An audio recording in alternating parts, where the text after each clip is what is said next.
Chacun son domaine.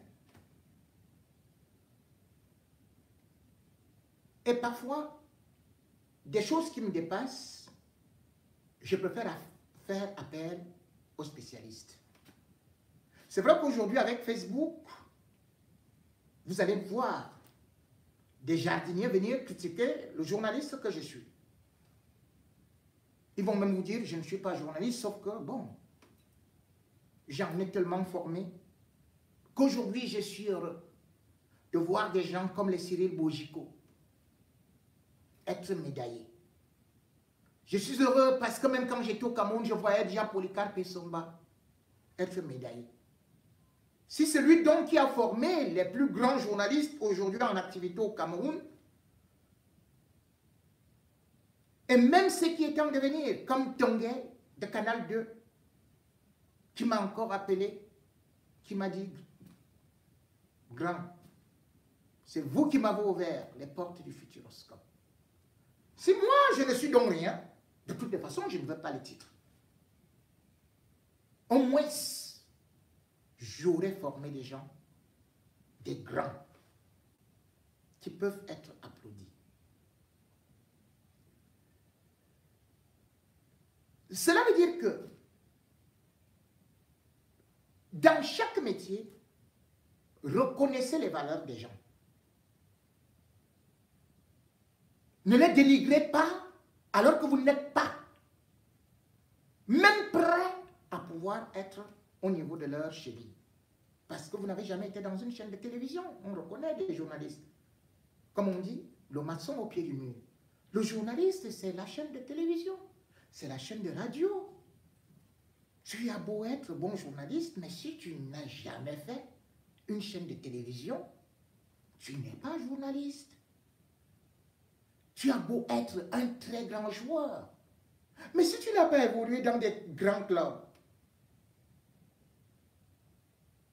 que tu as un serpent club de Bamendjoum, tu es peut-être à Piment club d'Akonolinga, tu ne peux pas parler devant quelqu'un qui a évolué au FC Barcelone, au Real Madrid. C'est des grands clubs. Aussi, lorsqu'on parle de droit souvent, et lorsqu'on parle du football, je peux me permettre parfois de rappeler aux gens qu'en France, c'est peut-être le métier que je fais. Après avoir été journaliste politique longtemps, aujourd'hui beaucoup plus, j'exerce comme journaliste sportif. Et d'ailleurs, je peux me vanter d'avoir eu le prix Marcel Ancel comme meilleur écrivain sportif du Comité olympique français en 2010. Mes sports aussi riment avec d'autres côtés qui concernent par exemple le droit. Il y a le droit du sport. Et aussi, c'est pour ça que les footballeurs font appel soit aux avocats, soit à des managers, et utilisent aussi des agents, parce qu'on ne peut pas tout faire. Mais au Cameroun, on a un ministre qui sait tout faire. Un ministre du football qui sait tout faire. Sauf que lui, il n'a jamais eu une culture de sport, il n'a jamais été dans un terrain de football avant qu'il ne soit ministre. Mais aujourd'hui, c'est lui qui est devenu la star du football.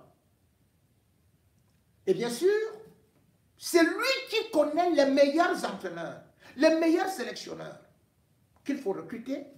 Et c'est lui qui donne aussi les leçons de droit, puisque vous savez très bien que le Cameroun est aussi le pays le plus diplômé au monde. Puisque lorsque vous regardez tous les dirigeants, Macron n'est pas professeur agrégé, Biden n'est pas professeur agrégé, en Chine, vous n'allez pas voir une grande puissance dirigée par un professeur agrégé. C'est donc au Cameroun, où dès que vous voulez parler, on dit non, tel autre c'est professeur agrégé. Sauf qu'on a vu jusqu'où on est allé avec nos agrégations. Mais maintenant, le professeur agrégé a donc décidé de nommer un sélectionneur dont personne d'entre vous n'avait jamais entendu parler. Nous ne sommes plus à l'âge de la pierre taillée où les gens vont dire « Oh non, on était venu avec tel autre que personne ne connaissait. » Non, ce n'est plus comme ça. Le monde a évolué. Aujourd'hui, même pour être recruté dans une entreprise, on demande votre CV. Une entreprise qui veut des résultats ne veut jamais recruter un feignant qui arrive et dit « Ok, voilà, vous savez, puisque à l'époque, on avait recruté Claude Leroy, donc recrutez-moi. » Non. Vous ne savez que c'est votre CV. Qu'avez-vous fait? Qu'avez-vous gagné? C'est ça qui fait de vous un potentiel, parce que c'est la méritocratie. On fait une sélection. Moi, les combis nous a donc sélectionné quelqu'un qui a fait toute sa vie jusqu'à aller à la retraite, sans gagner de trophée. Et par la suite, il y a eu tout ce que vous connaissez comme Micmac, avec Samuel Eto'o, président de la FECAFOOT, et qui, beaucoup aujourd'hui oublient, était mon ennemi. Et peut-être même reste mon ennemi. Certains peuvent encore avoir des vidéos de la CRTV où justement Samuel Eto'o avec son meilleur ami, le Congolais Constant Omari, à la radio, on était prêt à aller aux mains devant Alain Foucault et devant Abibey. On s'était lancé tous les mots d'oiseau.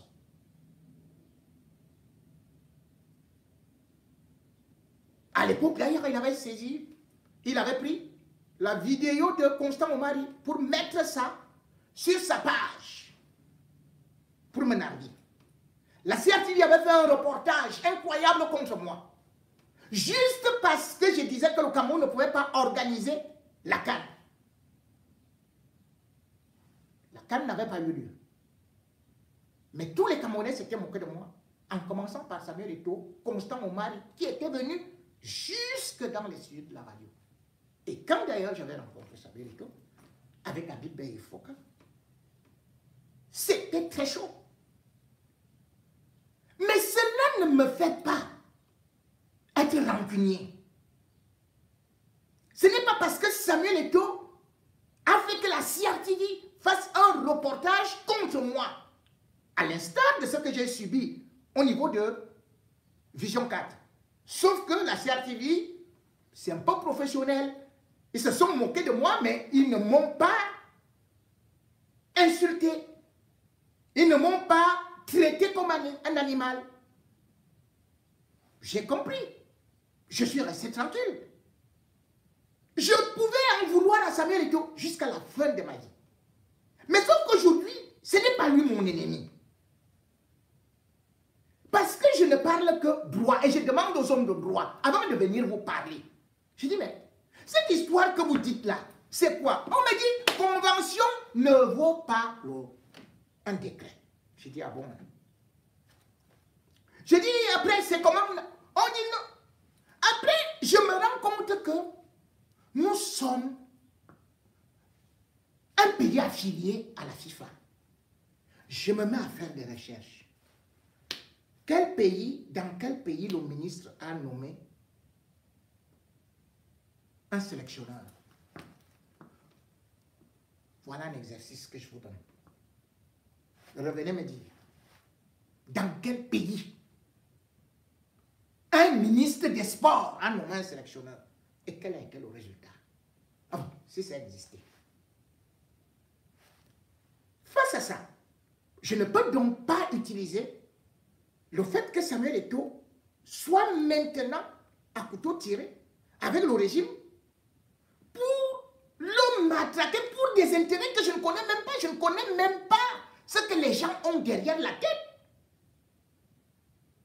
Mais ils viennent seulement me souffler. Non, non, non, il faut tirer contre Eto'o. Je ne tire pas. Je ne tire pas. Dites tout ce que vous voulez. Je ne tire pas. Pourquoi? Parce que je suis un homme droit. j'essaye d'être droit, juste. Je ne me venge pas. Je ne me venge pas. Et le dernier volet concerne justement cette histoire au niveau de la chambre d'arbitrage et de conciliation du comité sportif olympique camerounais. C'est un groupe, une association qui est partie saisir justement la chambre par rapport au fait que Samuel Eto'o a nommé un staff, bref, a ajouté au staff désigné par Moïse Kombi certains membres qui, conformément à la loi, conformément au décret, doivent être nommés par le président de la FECAFO. Qu'est-ce que je devrais dire? Que cette loi n'existe pas? Que ce décret n'existe pas? Mais maintenant, la chambre dont tout le monde sait que le président est un chaton de Ngongo, il décide de la suspension des membres du comité. Sauf que les membres du comité, malheureusement, Brice Marc en fait partie. Et voilà là où nous en sommes. Qui sera sélectionneur des Lions? Voilà donc la question. Alors que le Cameroun a deux échéances, contre le Cap-Vert et contre l'Angola, eh bien on entend des gens qui donnent toutes sortes de versions. Des gens qui vous disent que ce sera uniquement le staff de tel, le staff du ministre, et tu n'as pas ceci, il n'a pas droit parce que c'est celui qui paye qui fait ceci et cela. Je n'ai pas invité des gens dans le débat, mais je vais vous faire juste écouter. Peut-être. Ce que d'autres pensent, ce n'est pas moi. C'est à vous d'analyser. C'est à vous d'écouter. Avant que je ne revienne expliquer ce qui va se passer et qui malheureusement risque de faire très mal au Cameroun.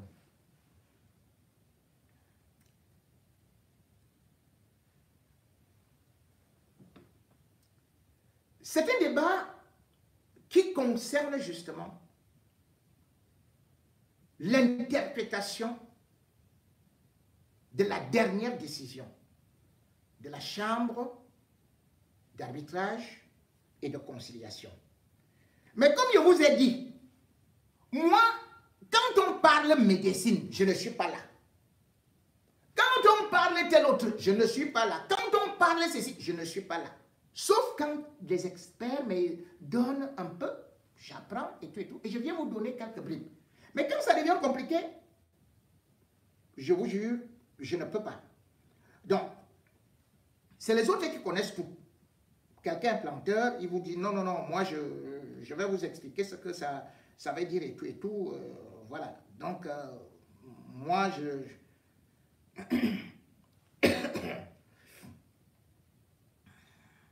vais essayer donc de voir d'abord ce débat que je vais retrouver quelque part et je vais vous faire écouter et à vous de juger. C'est parti. Une décision de justice. On peut faire de la première année jusqu'en 5e année sans pouvoir faire cette décision. Pour interpréter une décision de justice, il faut avoir les méthodes. Il y a des méthodes qui sont admises en tant que ce qu'on appelle l'interprétation holistique. L'interprétation holistique qui est... Écoutez bien, hein, ce n'est plus moi. Et en fait, on va faire une combinaison qu'on appelle une seule analyse. Et la deuxième interprétation, c'est ce qu'on appelle ici l'interprétation théologique. L'interprétation théologique, c'est en fonction du but recherché par les partis. Alors, la décision qui est portée devant nous ici nous appelle une interprétation théologique de la question. Théologique, c'est en fonction du but recherché par les partis. Et pour comprendre, allez-y, ce qui s'est passé, parce que lorsqu'on vous dit que vous interprétez une décision, il faut d'abord comprendre les parties dans cette décision et quelle est la procédure que les gens ont prise. D'abord, je voudrais rectifier, on ne porte pas plainte en matière civile. Non, on ne dit pas qu'on porte plainte. La plainte, c'est en matière pénale. En matière civile, on parle d'assignation. Et lorsqu'on dit donc qu'on n'a pas porté plainte à la fédération, non. On a assigné la fédération. L'expression juridique est très différente parce que les mots en droit ont leur sens. Il faudrait que, c'est pour ça que je dis aux gens, il est préférable de ne pas utiliser les expressions juridiques quand on n'a pas fait le droit et se concentrer sur autre chose. La deuxième chose, c'est que les partis sont donc allés saisir la chambre de conciliation et d'arbitrage qui, aujourd'hui, il faut le dire selon la loi, a deux structures, a deux, si vous voulez, deux procédures. La première qu'on appelle la conciliation, qui est la phase obligatoire avant d'entrer en arbitrage. Les partis ont donc sollicité, lorsque je dis les partis, il y a deux parties dans cette procédure. La première qui est bien évidemment, il faut bien que ça soit précis. Quand on dit FC Nimouman, en réalité, il s'agit de la CFAC qui a été représenté, qui dit avoir 66 membres. Et la CFAC, quand on dit, c'est comme on vous dit, maître X et consort. C'est une première personne porte les autres sur son dos.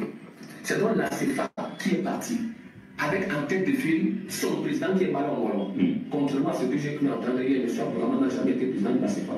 C'est M. Malon Wallon qui est parti, qui est président de la CFAC. C'est pour ça que c'est son nom qui est en tête, avec lui tous les autres corps, contre la Fédération camerounaise de football.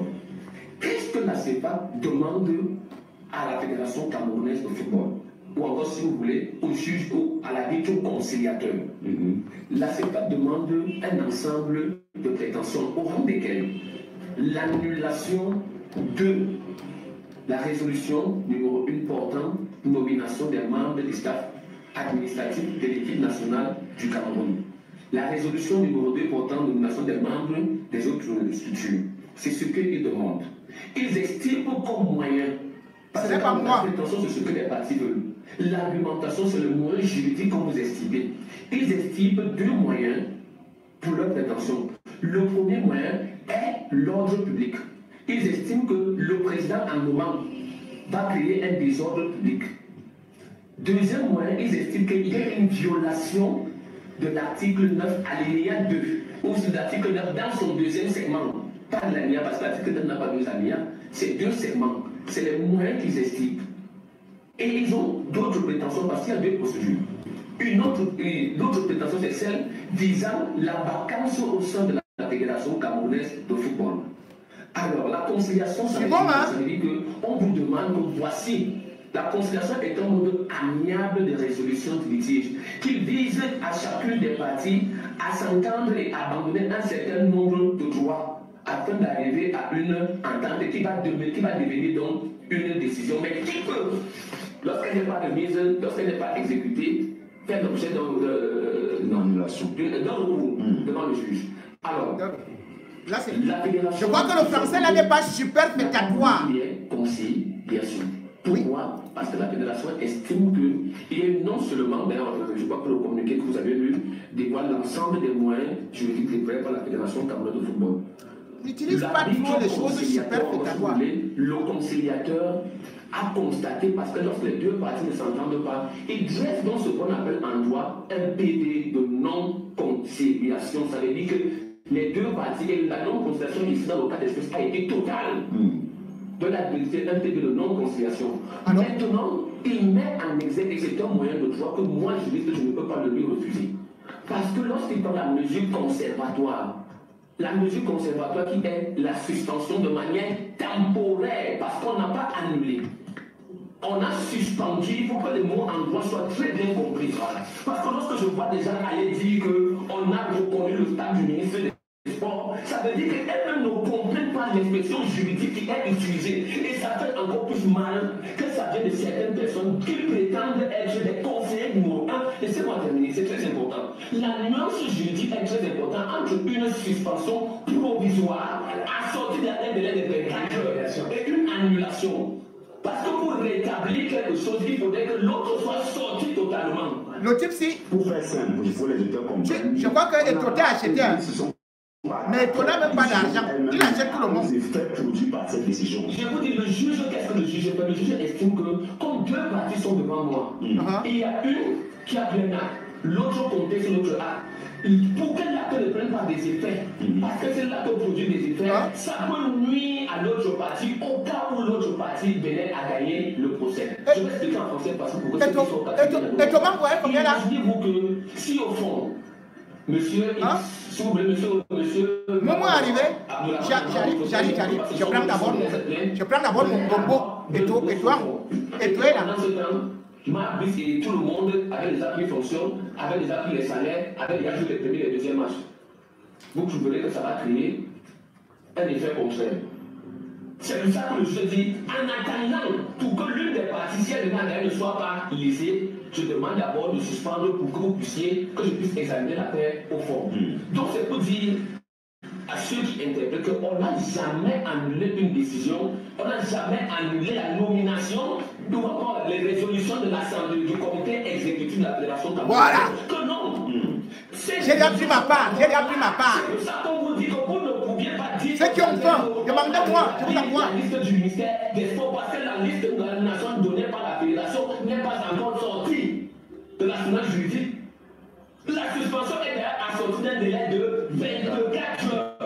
Ça veut dire que si Abdourahmane et consorts ne font pas appel dans les 24 heures, on vous dit que votre suspension est caduque. Ça a été écrit. C'est ce que le conciliateur a fait. Mais vous savez, je vous dis le problème. On a encore 2 minutes parce qu'on va prendre un Le problème au Cameroun, c'est que beaucoup de personnes lisent, mais ne connaissent. Vous savez, le droit est écrit en français. Mais le droit a ce qu'on appelle les expressions juridiques. C'est comme la Bible. Beaucoup lisent là. Ils lisent d'abord, beaucoup ne lisent pas. Beaucoup là, je vous dis, beaucoup ne lisent même pas la décision de justice. Ils ne savent même pas comment lire. Pour eux, ils lisent seulement par la papa, la première que voilà ce qu'on a dit. Ils ne comprennent pas ce qui est écrit à l'intérieur. Ça, c'est la première position qu'il fallait faire. Et le juge fait ceci, le conciliateur, autant que moi. Il dit, je vous renvoie vers la chambre. Attendez, Albert Zongango m'a donné mon gombo. En extrême urgence. Pour que je soutienne le MRC. Vous savez, moi je soutiens les gens seulement avec l'argent. Comme vous dites, attendez, je m'en vais prendre mon gombo. Indiquer la procédure aux différentes parties. Le juge dit, je vous demande de saisir la chambre de recours. Ce n'est pas au conciliateur de lui dire d'orienter. C'est ce qu'on appelle en droit ici la tricherie juridique qui a été ajoutée à l'intérieur. Parce que c'est la partie elle-même qui choisit la procédure qu'elle va adopter et la qualité de la procédure qu'elle va adopter. C'est pour ça qu'on dit ça laisse un moyen à l'autre de soulever une incompétence, encore une exception de nullité. En leur faisant, ils ont indiqué à l'autre partie que voici ce qu'on vous demande de faire si vous voulez que votre affaire aboutisse. En droit, cette décision-là, je ne veux pas dire qu'elle est mal écrite, mais c'est une espèce de tricherie maligne qu'ils ont ajoutée à l'intérieur. Maintenant, quand on va dans un arbitrage, j'espère, parce que vous savez, avant d'amener en Boleton, il y a d'abord une première réunion qui s'est tenue au cimetière le dimanche, qui précédait le dépôt. Ils ont tenu une réunion qui était conduite le président du comité national olympique et sportif camerounais. Ah bon? Mais j'assume ce que je dis. Monsieur Abdourahmane Amam Baba. Garde-moi mon enveloppe là. Beaucoup de caisses ont circulé. Beaucoup de caisses ont circulé. Tu m'as à côté de la... Je vais vous dire quelque chose. Je vais dire quelque chose en 2 mots. Avant de venir, parce que l'enveloppe des taux. Je lui dis de la question essentiellement tout à l'heure. Parce que il y a 2 ou 3 choses qui ont été supprimées. Je vous rappelle qu'en 2007, M. Iya Mohamed, président de la fédération, n'avait pas signé le document portant la nomination de M. Otto Fiston. Parce que, disait-il, c'est la fédération du développement et qui n'a pas été associée. Or, à cette époque-là même, le texte donnait plutôt le droit au ministère de le faire. Et vous connaissez qui était, non pas jusqu'à présent, quand je veux dire que c'est bien, laisser quand sur le toit, vraiment laisser les histoires. Et je vous dis, vous connaissez qui était à cette époque-là? Le directeur de la communication de la Fédération camerounaise de football. C'était le département. C'était J'ignore bien. Monsieur Abdourahmane était quoi? Non, à l'époque, J'ignore bien était à la télé, non? J'ignore bien l'ambassade. Abdourahmane est monté directeur de cabinet. Ouais, non, oui, mais en 2007. Il y était encore. Non, oui, J'ignore bien n'était pas encore. J'étais monsieur Abdourahmane. Je vous dis que j'étais là. Monsieur Abdourahmane Amam Baba était chef du département de la communication. C'est vrai. Et il criait haut et fort dans tous les radios que ce n'est pas la prérogative du ministre de venir nommer les entraîneurs. Or, à cette époque, les textes prévoyaient autre chose parce qu'on était sur le décret de 1972. Est-ce que vous entendez? Le même monsieur qui avait dit hier que ce n'est pas le rôle du ministre de nommer les entraîneurs. Le premier nous dit aujourd'hui que c'est le rôle du ministre, ça n'appartient pas à la fédération. Ce n'est pas la sorcellerie. Le même monsieur qui nous a entraîné en 2013 lorsque le premier ministre chef du gouvernement Abdourahmane demande aux gens de s'asseoir et de trouver un bureau consensus. Vous vous souvenez? C'est les mêmes gens qui sont allés le soir, pendant qu'on s'attend à faire le consensus, les mêmes gens sont partis faire une élection notamment. Conséquent, les gens nous envoient aux tâches. Moi, je ne suis pas de ceux qui sont venus au football aujourd'hui. Ce même monsieur a attaqué José Corona à la normalisation. Il a attaqué à la normalisation. Il a attaqué vous pensez que c'est ça le football? Je dis on va revenir sur les éléments de si ces attaques entre guillemets sont légitimes, non, tout le monde a le droit de défendre. Ouais. Je vais terminer très rapidement parce qu'il y a quelque chose qui a été dit. Dites rapidement parce que l'article 3 du décret du chef de l'État dit la gestion administrative, sportive et technique de l'équipe nationale du Cameroun appartient à la Fédération camerounaise de football. La Convention, dans son article 9, alinéa 1, dit les membres et structures d'encadrement technique sont recrutés et nommés par le président, on dit pas la fédération. Je vous ai dit. Permettez, vous a parlé. On a dévoilé. Permettez à Brozawana. Le texte est là. Article 9, il n'y a pas d'alinéa 1 de là-bas. Article 9. Les membres des structures d'encadrement. Je ne veux que diffuser en net. Ne dites pas parce que certains vont dire là, oh, tu n'es pas objectif, c'est pas moi qui parle. C'est pas moi qui parle. Vous n'allez pas me contraindre à parler ou à accepter ce que vous voulez que je dise. Je ne suis pas dedans. Ça, c'est le premier mécanisme de recrutement. Sur contrat signé avec la fédération, le deuxième mécanisme soit alors sont mises à la disposition de la Fédération camerounaise de football. La contractualisation est du domaine exclusif de la Fédération camerounaise de football. La mise à disposition intervient pour passer le deuxième segment parce qu'à l'intérieur, le personnel de l'État ne peut pas signer un contrat avec un État lui-même parce qu'ils sont déjà du personnel de l'État. D'autres, par contre, parce que l'équipe peut être mise à disposition, c'est les agents contractuels. Les agents contractuels ne peuvent pas signer deux contrats parce que quand tu es un agent contractuel, tu signes avant un contrat avec l'administration. Tu ne peux donc pas aller signer un deuxième contrat. C'est pour ça qu'on a fait l'ouverture de la mise à disposition. C'est entendu. Merci Fidel Castro. On a débordé. On va prendre Yannick Boulou. C'est l'heure du PMUC. Le PMUC. Voilà. Je ne veux pas que vous écoutiez aussi le PMUC. Ils ont déjà eu beaucoup de publicité comme ça. Mais quand je laisse d'autres personnes intervenir, c'est parce que, justement, vous allez voir des gens qui me disent « Tu n'es pas objectif. » Je ne peux pas être plus objectif que les maîtres Nguini qui ont parlé. Je ne peux pas être plus objectif que Paul Biya, qui a signé le décret. Je ne peux pas être plus objectif que la FIFA. Je ne peux pas être plus objectif que, par exemple, ce constat que vous avez devant vous. À savoir que la Fédération camerounaise de football n'a jamais fonctionné, quelle que soit la personne qu'on met. On vous met aujourd'hui, demain, même si on donne à Kanto, demain, vous allez voir qu'au bout de 2 jours, Kanto sera critiqué. Vous avez vu le professeur Ona. Et l'homme même qui est devenu donc le sauveur, qui marche avec le timbre, c'est Abdourahmane. Les gens oublient qu'Abdourahmane, effectivement, a travaillé à la FECAFOOT. Il était directeur de cabinet de Iya Mohamed. Et par la suite, Iya Mohamed est allé en prison. Au temps d'Iya Mohamed, on a parlé de falsification des signatures.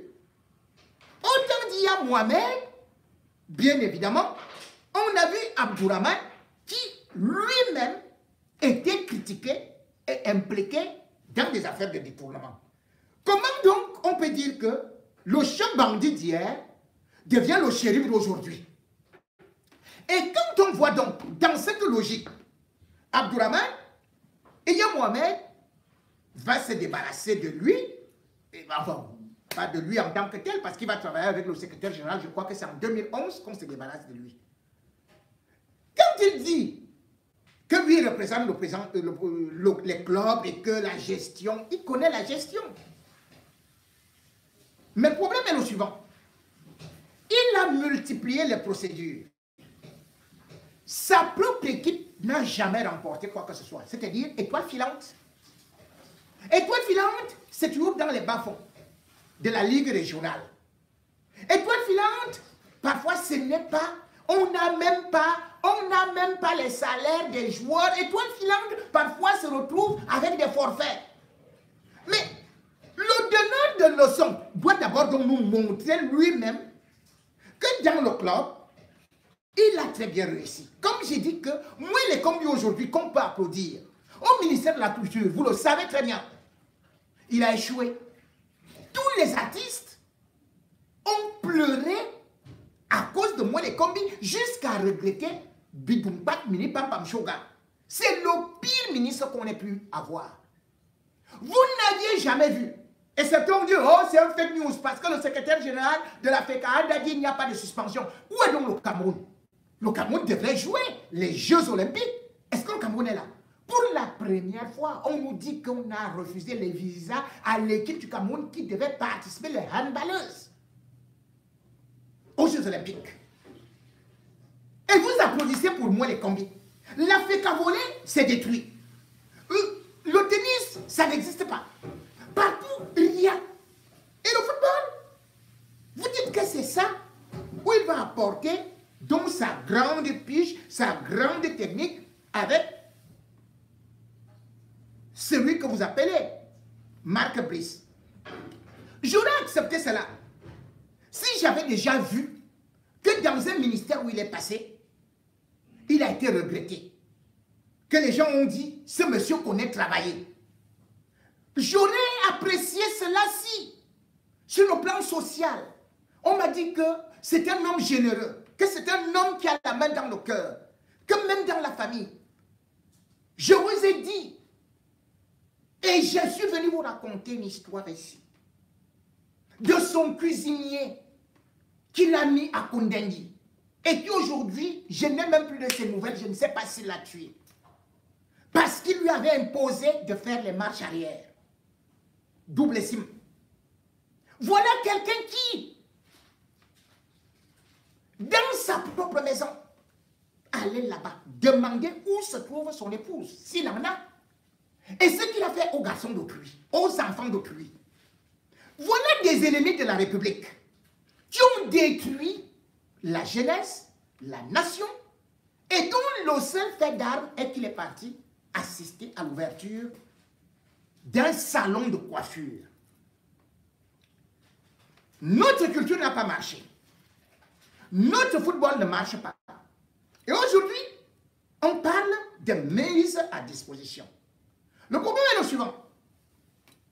Alors que nous sommes à quelques enclavures de ce qu'on peut appeler une échéance décisive,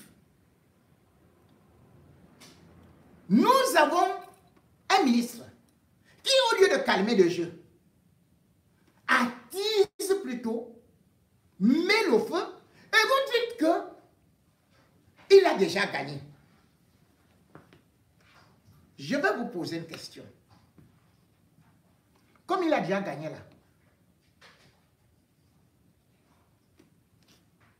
où est la liste des joueurs? Qui va envoyer la liste des joueurs à la FIFA? C'est l'État du Cameroun. Hein? Qui va donner les accréditations? C'est l'État du Cameroun. Il vous prend Oman Biyik. Vous croyez que Oman Biyik va s'asseoir sur un banc sans accréditation de la FECAFOOT, de la FIFA? C'est la FIFA qui envoie les noms. Si Oman Biyik s'assoit sur le banc avec ces gens-là, nommés par moi les combis, direct, même si le Cameroun gagne par 50 buts à 0, direct, le Cameroun perd ce match-là par 0 but contre 3. Retenez ça, vous allez voir. Nous sommes à côté de juin. Il faut que j'avertisse ce qui va arriver. Parce que les noms des footballeurs, comme certains disaient, oh, vous avez dit que les noms là ne vont pas partir. Où sont les noms? C'est parti où? Vous avez pu constater que immédiatement, après la décision de la CCA, eh bien, le nom de Mouele Kombi, le nom de Marc Brice a disparu.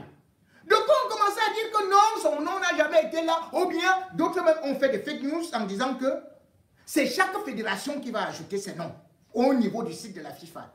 C'est de la manipulation. La FIFA est un organisme international comme l'ONU. Donc vous imaginez que le site de l'ONU, Paul Biya va là-bas, il met les informations sur le Cameroun. Le Cameroun est un très beau pays, qui est ceci et cela, qui est majestueux, la démocratie est 250 000 fois supérieure à ça. L'ONU laisse ça. Vous-même, vous avez vos pages Facebook. Vous avez vos sites web. Donc c'est n'importe qui va venir publier sur votre page Facebook, sur votre site web. Et vous imaginez que la FIFA peut laisser que tout le monde, Samuel Eto'o arrive, tout le monde se met à manipuler ça. Il y a un département d'élite et communication qui s'occupe de ça. Et chaque fédération donne les informations concernant ses footballeurs, concernant son staff.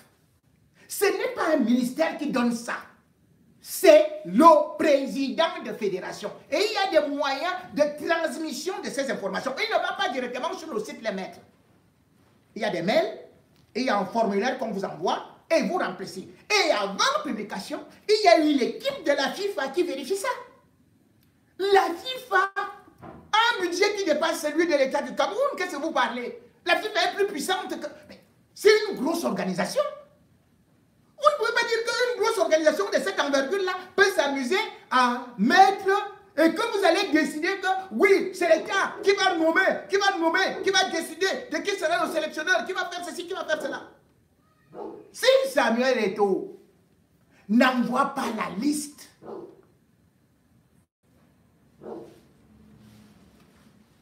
la FIFA ne publiera jamais rien.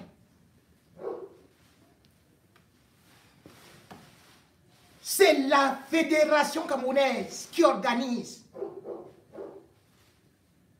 qui reçoit, parce qu'en fait, elle est chapeautée par la FIFA.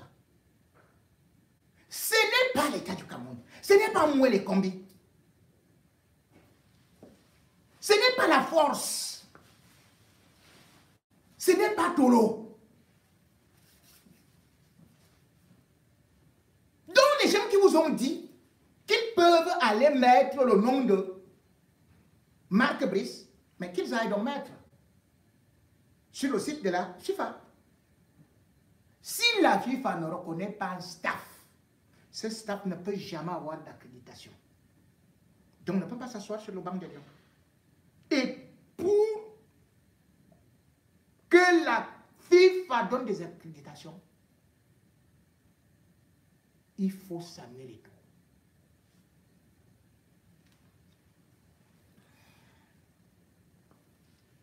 Il faut qu'on soit d'abord clair là-dessus.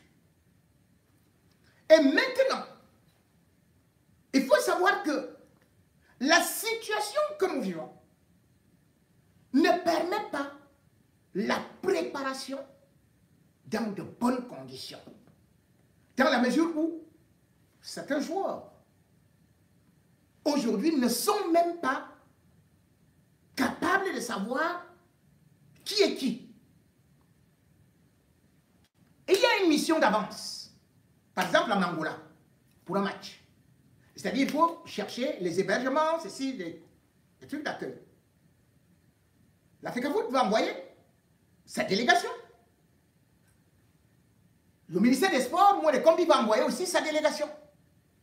Voilà déjà des lions qui sont entre le marteau et l'enclume, ne sachant qui est le vrai patron. Et déjà, pour que les joueurs soient libérés, pour l'instant, ça peut être facile. Ça peut être facile, pourquoi? Je m'explique. Parce que nous sommes en fin de saison. Fin de saison veut dire que les joueurs vont en vacances. Sauf peut-être certaines équipes encore, comme en gros on en a avec Manchester United, qui doit encore jouer la coupe. Il n'y a aucun joueur camerounais au niveau du Real ou encore au niveau du Borussia Dortmund. Donc, on peut dire que tous les joueurs camerounais sont déjà en vacances. Ils peuvent peut-être aller sans l'autorisation des clubs. Mais il faut savoir que dans la logique et selon la norme, pour que tu quittes le club, c'est le président de la fédération qui informe le club. Ce n'est pas le ministre des Sports qui obtient l'autorisation qu'un joueur soit libéré. C'est le président de la fédération. Et c'est en même temps à la fédération qu'incombe la responsabilité de la situation administrative du joueur. Comment est-ce que Marc Brice va organiser sa conférence de presse, qui normalement doit être organisée par la Fédération camerounaise de football, en partenariat avec des annonceurs?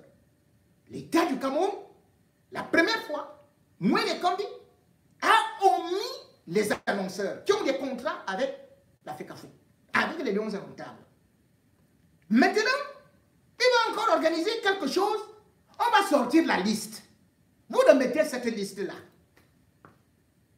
Mais si la FECAFOOT n'a pas validé, si la FECAFOOT n'a pas transmis cette liste-là, il n'y a rien. Il n'y a rien. Donc en réalité, qu'est-ce que Samuel est en train de faire? Il est en train de faire que Paul Biya lui-même intervienne. Et qu'il vienne véritablement dire stop aux hautes instructions. Moi, voici moi-même, j'ai décidé ceci. Il est en train de combattre les hautes instructions. Et le temps que nous avançons fait aujourd'hui que Mwele Kombi a cru diviser une équipe et il a cru aussi balancer les contre-vérités, la désinformation, l'intoxication avec ceux du régime qui savent tout simplement que dès que tu dis non, on te massacre, on t'envoie en prison. Moi j'ai connu cela. On m'arrêtait tout le temps. Mais moi je n'avais pas les longs bras. Mais cette fois-ci, ils sont avec quelqu'un qui a des longs bras. Et ça se voit. On a beau dire tout ce qu'on veut, mais aujourd'hui, Samuel Eto'o est en train de mettre Mwele Kombi au pas. Contrairement à ce qu'on disait, qu'il avait fui, ou qu'il n'était rien, ou que le chef de l'État avait déjà décidé que c'est terminé. Le combat ne fait que commencer. Sauf que, comme le dit un proverbe africain, quand les grands gorilles bagarrent, ce sont les petits singes qui ont le dos brisé.